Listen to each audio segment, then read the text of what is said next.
and deems today the day on which I come to report to you on the state of our state. That accounting is clear. The state of our state is resilient and ready to keep moving forward. Because this is who we are as New Jerseyans. We believe in ourselves and we believe in each other. And we know nothing is beyond our reach because nothing is beyond our willingness to work hard. Under our state constitution, I will also have the privilege of returning here in 1 week's time to reaffirm my oath and to begin a second term as governor. I am extraordinarily honored and humbled by the responsibility you have given me, and I'm excited by the possibilities that lay ahead for our state. And if that's not enough, I'll be back 6 weeks after that to propose my budget for the upcoming fiscal year. So over the next 2 months, and indeed the next 4 years, we're going to see a lot of each other. I will do my best to not wear out my welcome. We begin 2022 just as we did 2021. I'm once again addressing you from an empty theater. And our state remains on a war footing against a virus that has now taken on a form that is overwhelming our collective psyche as it tests our state. We're all frustrated by this pandemic.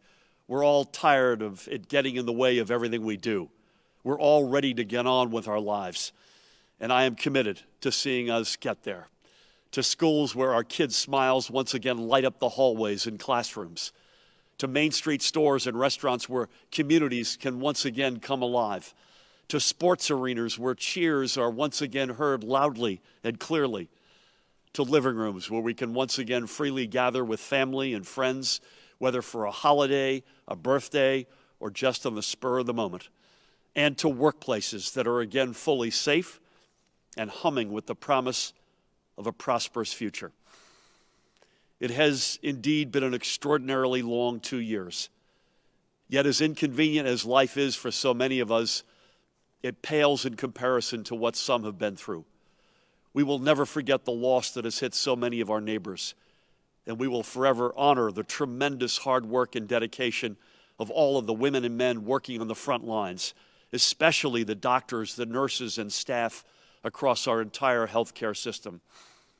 Hard work, even in the face of great challenge, does not deter us as New Jerseyans. Hard work, especially in the face of great challenge, defines us. Just as we thought we had finally gotten ahead of COVID, the Omicron variant came along. Omicron is doing its best to stop us in our tracks and push us back. We will not let it.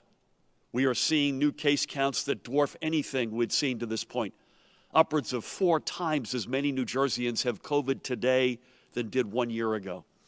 30,000 new cases a day. More new cases day to day than even at the pandemic's start.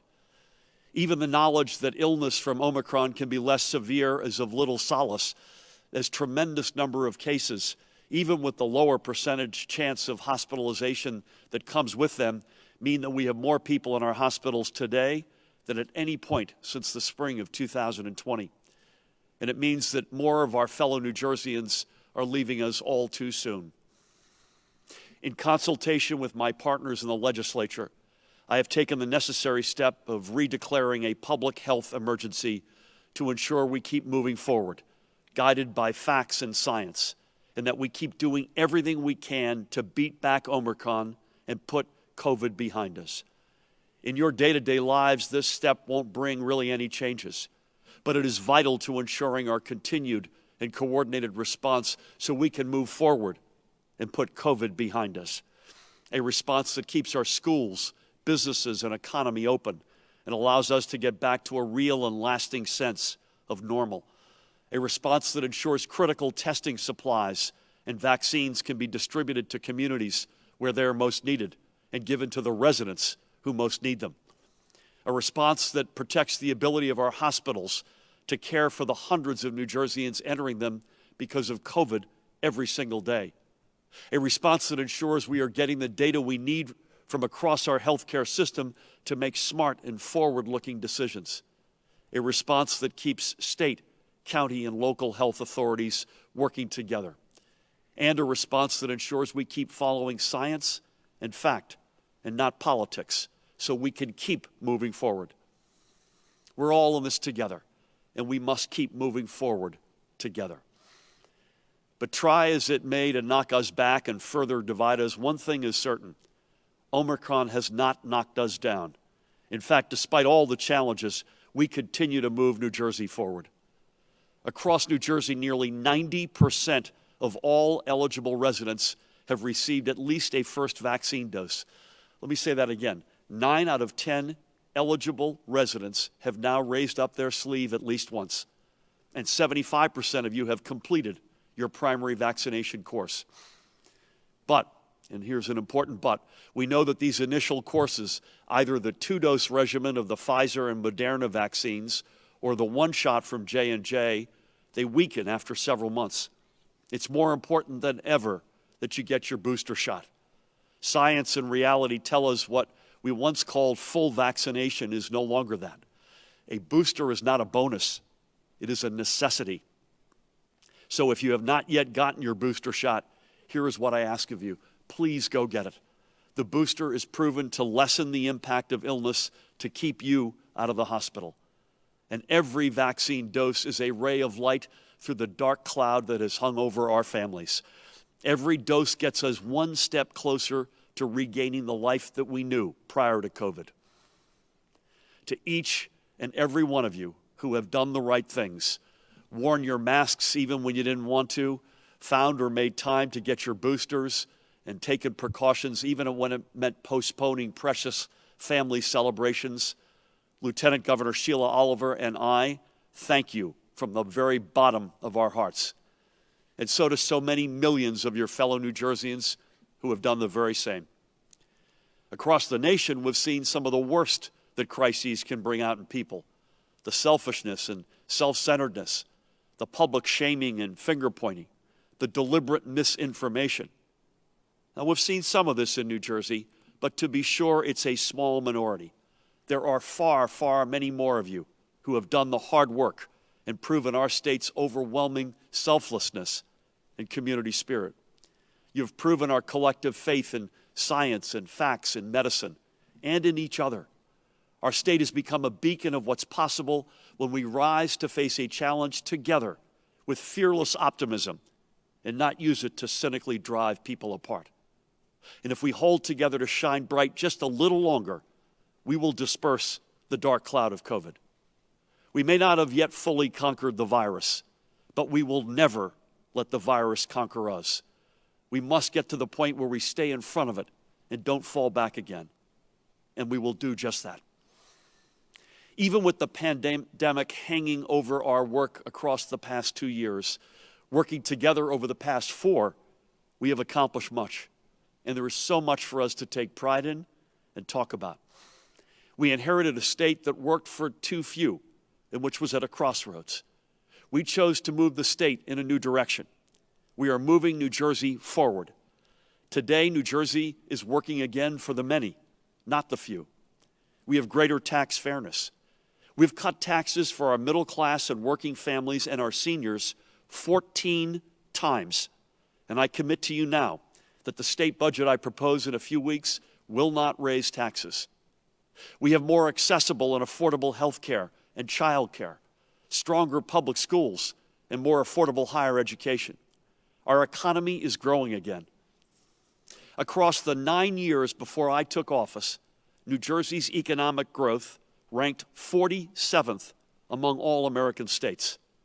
Today, we rank 4th, from 47th to 4th. That is real progress, despite all we've been through and all we still face. Our state is growing again. For years, we were fed a line that no one wanted to be a part of our New Jersey family. But the truth is the exact opposite. Our population is growing. Our real estate market is strong. And we're making more progress against property taxes than any administration before us. Through the policies we've put in place and the community investments that we've made, our administration has slowed the rate of property tax growth more than any of the previous 4 administrations, a record that, by the way, includes 4 of the lowest year-over-year increases in property taxes on record. The reality is this: we're making New Jersey the place where businesses want to locate and families want to live. The census counts it in black and white. While some states in our region lost population, New Jersey grew. Turns out the moving vans are driving into New Jersey. Now, on any number of issues which are national in scope, combating senseless gun violence, protecting the fundamental right to reproductive freedom, facing the existential crisis of climate change, ensuring that every newborn and every family have a healthy start, repairing a broken criminal justice system, standing firm for the rights of organized labor, and securing the dignity of our LGBTQIA+ communities, to name just a few. New Jersey is now an unparalleled leader. And New Jersey, yes, New Jersey, is ranked as the best state in which to live for our safe communities, education system, health care, and quality of life. We are the #1 state in America to raise a family. We are a model that others now seek to emulate. And we have achieved these accomplishments during the most difficult of times and against some of the darkest of backdrops. And because we all know that these times are not yet over, neither is the work we are prepared to undertake in this new year. Over the course of the past 2 years, nothing has been as important to our state than the health of our families and friends. But we know that the cost of health care remains a critical worry for many. And too many families are one illness away or one high-cost prescription away from financial insecurity. But we are making high-quality health care both more affordable and more accessible. Since our administration took office, health insurance rates in the individual marketplace are 22% lower than they would have been without our actions. And for the year 2022, enrollment in health insurance through our individual marketplace is up 25% over last year. So here's what that means. More people have insurance, and they're paying less for it. And this upcoming year, we will continue to directly take on increasing costs to make health care more affordable and more accessible. A few weeks ago, I initiated a new program to help us in this effort. It started by working with hospitals and insurers to secure a commitment to limit the growth in healthcare costs across the next 5 years. And it will continue by, for the first time, giving us the comprehensive data that we need to break down the individual drivers of higher costs so we can take concrete action to lower them. I will also send the legislature a plan to address prescription drug affordability, from life-saving medications to the pills millions of residents take every day to maintain their health.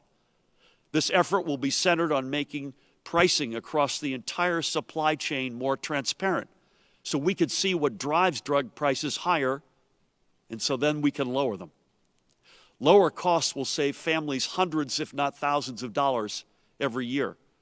But across the programs our state administers, from Medicaid and family care for low-income families to PAD and Senior Gold for older residents, lower costs can save us and you untold millions in tax dollars.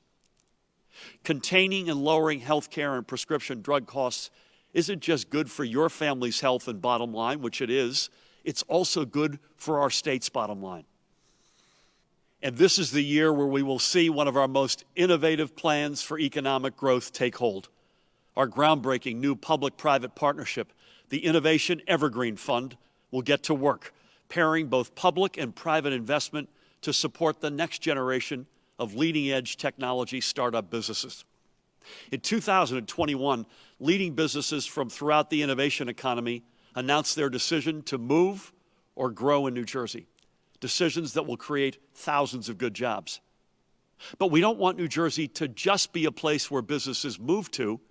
We want to be the place where they are born and grow. The Innovation Evergreen Fund will be critical to making this goal our reality. As I noted, we moved from 47th to 4th in the nation in economic growth. Our smart and focused effort to reclaim our historic place as the world's most innovative economy is one of the major drivers of this and will continue to be. And while we take on these new initiatives, we also have some unfinished business from 2021 to attend to. I thank and congratulate the legislature on passing and sending to my desk a bill that will secure a woman's access to reproductive care and her right to choose into state law. These decisions must be kept between a woman and her doctor, period. I will sign this into law this week, and I'm especially proud that we're getting this done before the United States Supreme Court renders its ruling challenging Roe v. Wade, which it is poised to overturn. And I urge the legislature to once again take up the next phase of common sense and comprehensive gun safety reforms. We cannot go another year without closing dangerous loopholes or requiring safety education for would-be gun buyers, giving law enforcement new tools to go after criminals, and banning super high-caliber weapons which have no place in the woods for hunting, let alone on our streets. Over the next 6 or so weeks, our administration will continue undertaking the work of crafting our proposal for the fiscal 2023 state budget.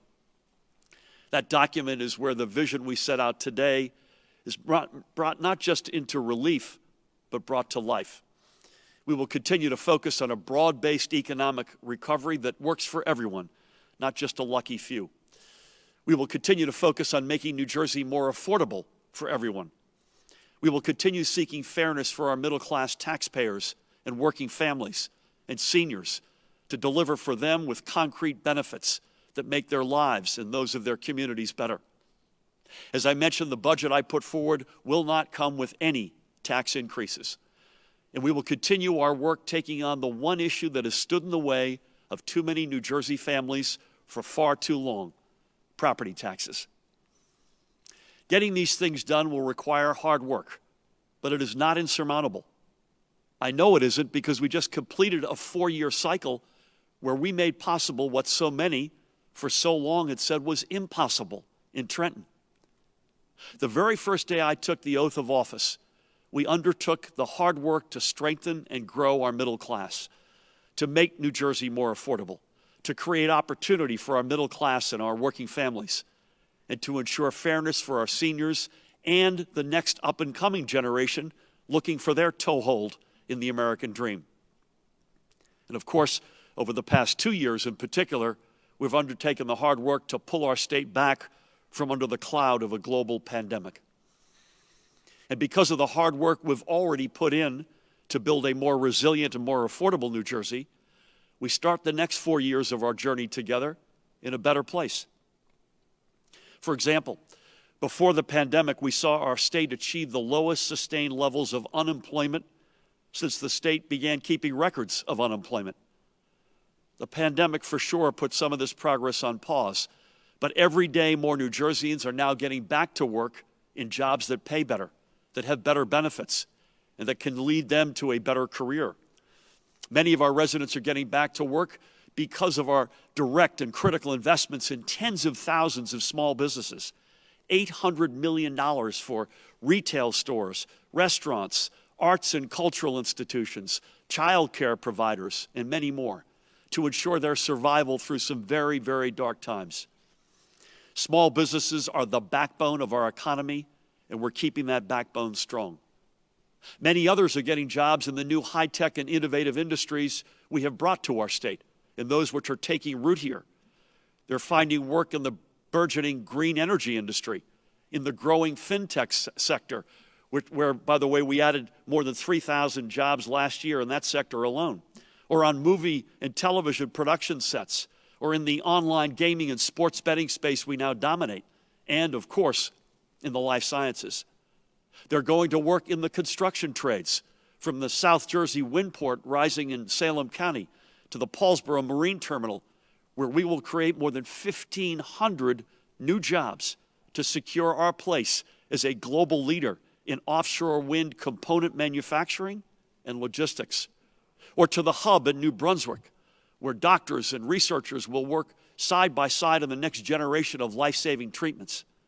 Many jobs await in the cannabis industry, ready to take off.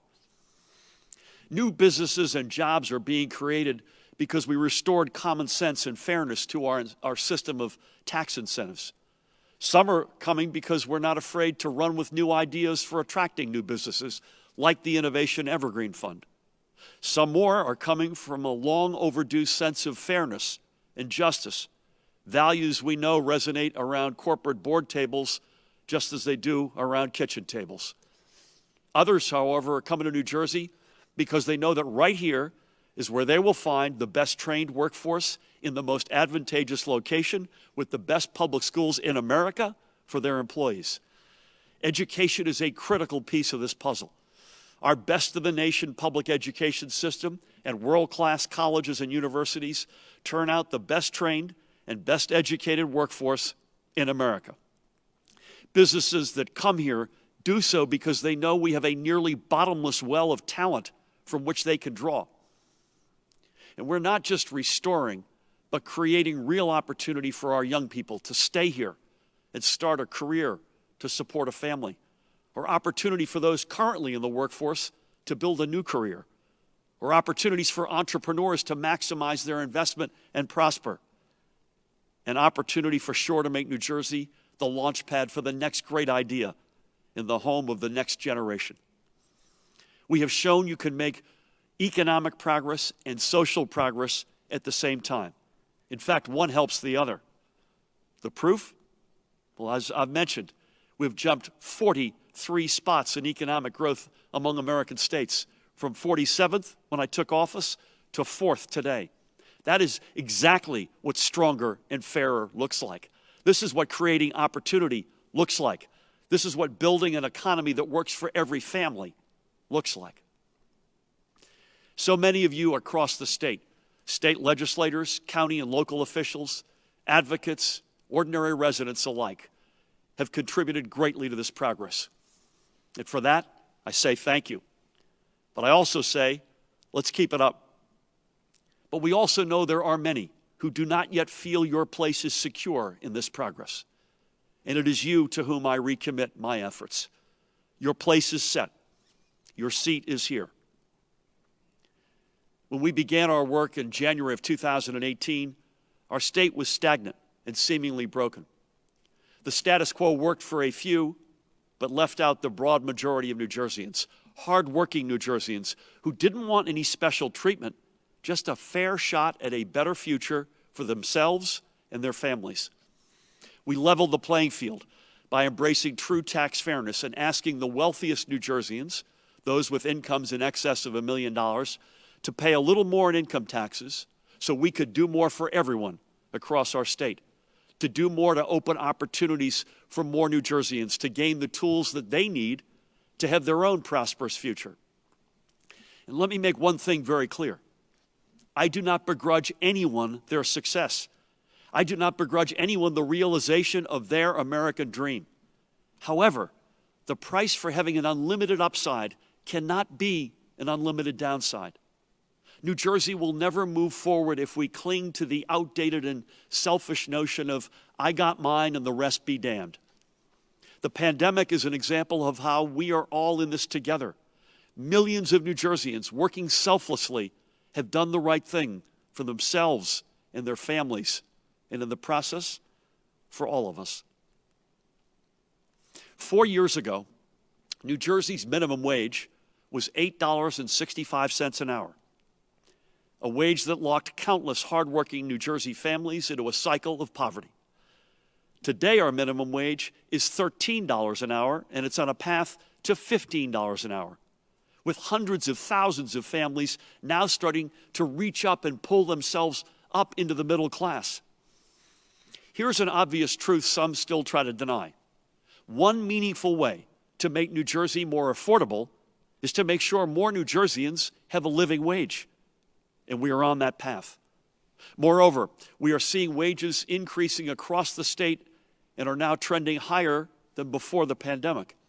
This means that as our people get back to work, they're getting back to jobs that pay better.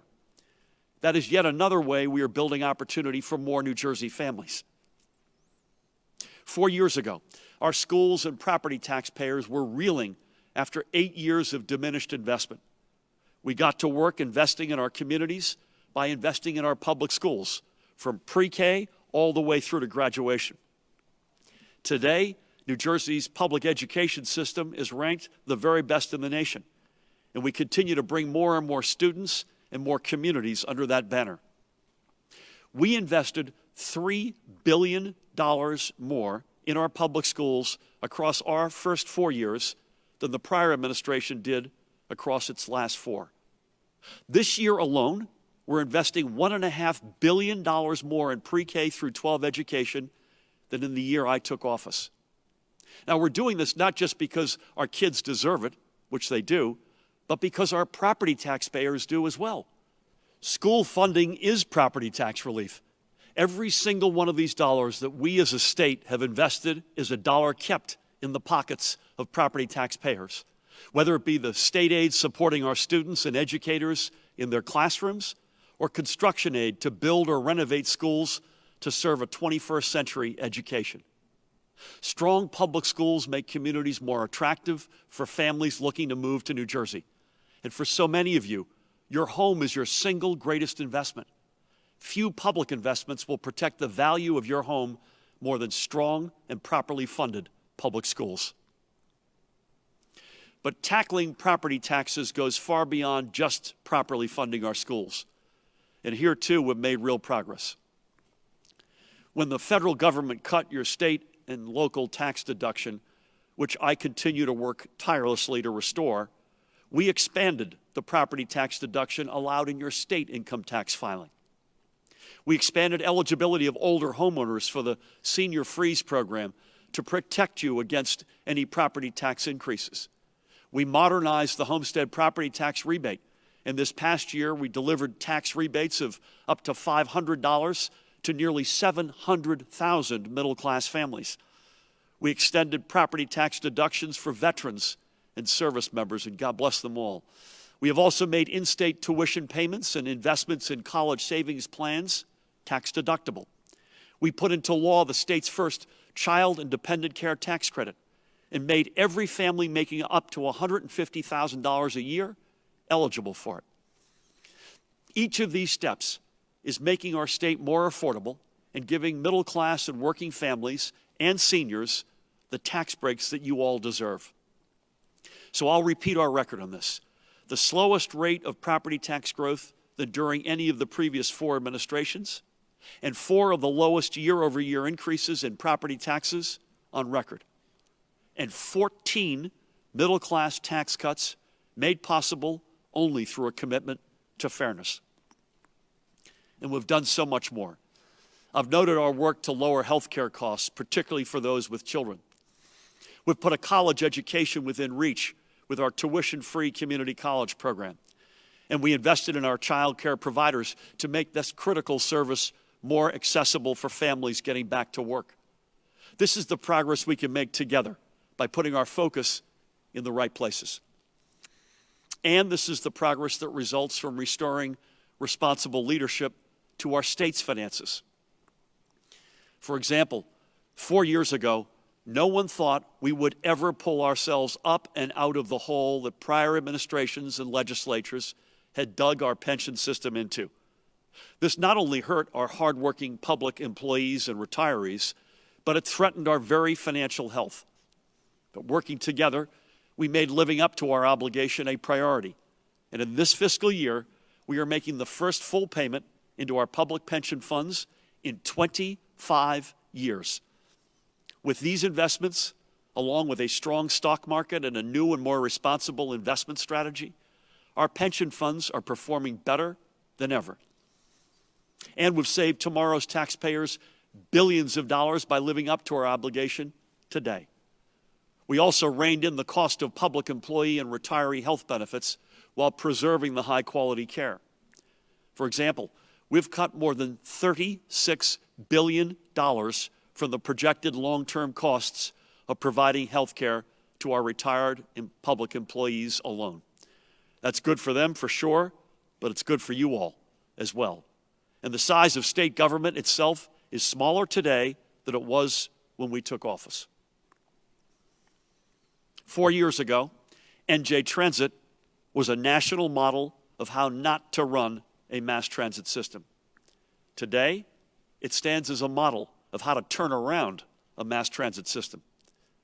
When we took office, NJ Transit riders had suffered through 8 years that saw them paying 36% more in fares, but receiving less reliable services in return. So, rider safety, once a back burner issue, has been restored to the forefront. New locomotives and passenger cars and newer and cleaner running buses are not only finally on order, but being delivered and put into service.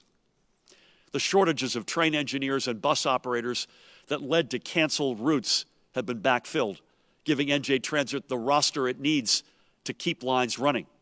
And on-time performance is up, and cancellations and delays are down. And we did all of that without asking customers to pay 1 penny more in fares for 4 straight years. Over the past 4 years, we've also restored a basic sense of social and environmental justice, including enacting the nation's strongest environmental justice law. We've expanded and protected voting rights, and we've started down the long path of true criminal justice reform that will ultimately lead us to safer communities and stronger bonds of trust and goodwill between law enforcement and the residents they serve. We took on a focused and data-driven effort to combat the tragic ongoing opioid use epidemic, even as we fought the coronavirus pandemic. In that, we replaced stigma with compassion to close gaps in treatment, to expand access and use of life-saving medicines like naloxone, and to support and expand the work of harm reduction centers, among so much more. While we are proud of the progress we are making, this critical work is far from done, and it will continue. We continue to lose too many blessed lives of residents to the grip of opioid misuse. 4 years ago, we set out to build a stronger and fairer New Jersey that would work for every family and in every community. We set out to make a more affordable and more responsive New Jersey. Well, we are who we said we would be, boldly progressive, but also pragmatic. And because of this, we are accomplishing both. Note that I say accomplishing, not accomplished. We still have much work to do. We are still clearing away the long fallen brush that has blocked the path to opportunity for too many New Jerseyans.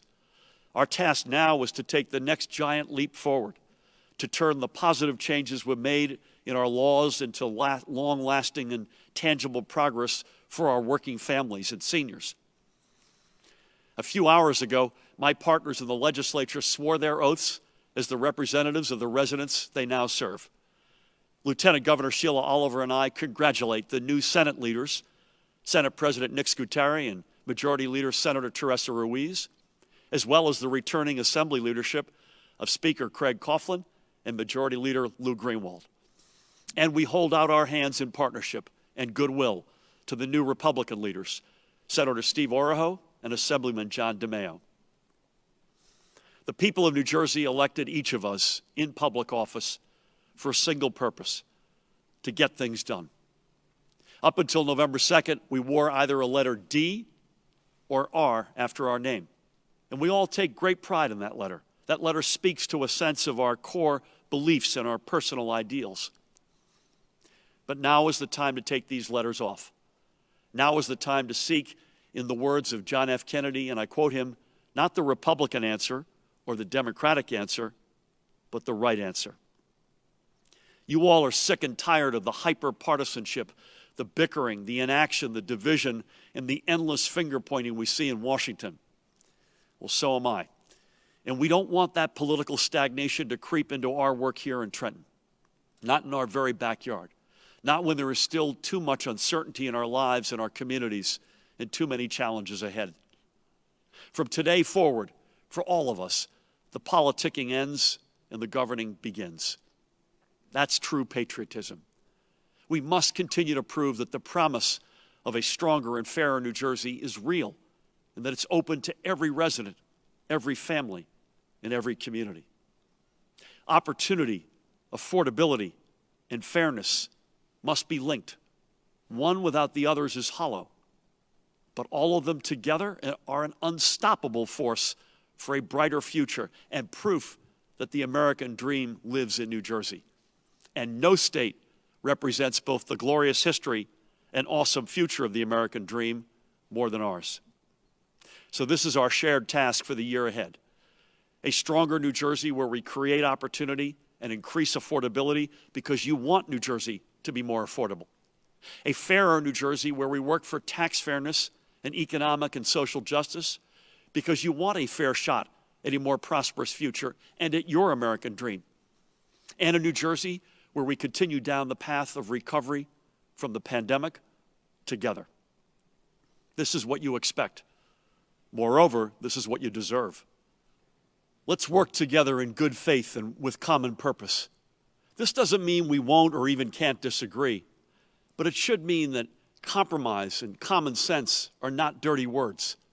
The response to an idea with which we disagree shouldn't be no period, but rather no but, meaning an openness to cooperation and negotiation, to give and take, not a take it or leave it.